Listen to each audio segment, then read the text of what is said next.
Mai gida kaga abin da nake gaya maka ka bada kuɗin cefa ne tuntuni in ɗora yaran nan giki lokacin dawowar su yayi. Amma dai sabbi kin san halin da ake ciki garin saboda Allah ya zanye to. Kwana na biyu ko sule biyar ban samu ba. Baba.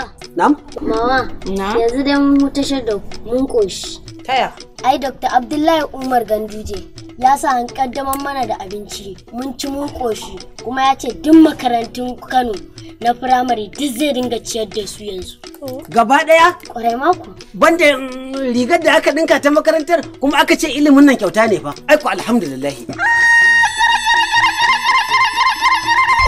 Wai ba ka jin mutane? Na ganin maru? Yi wallahi. To, Ba ka ji? Aji ilimi kyauta. to, Ci kyauta. tabbas na ji. Ji ne fa suna abinci kyauta, yunifan kyauta. Kaga ha kuɗin makarantar ma kyauta. Tabbas haka yake. Kai ina zuwa da Allah.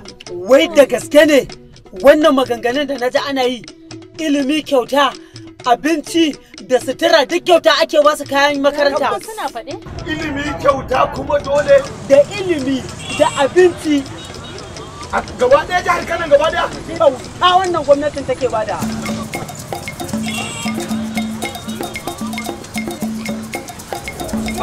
Inda haka ne wallahi ni na ji daɗi.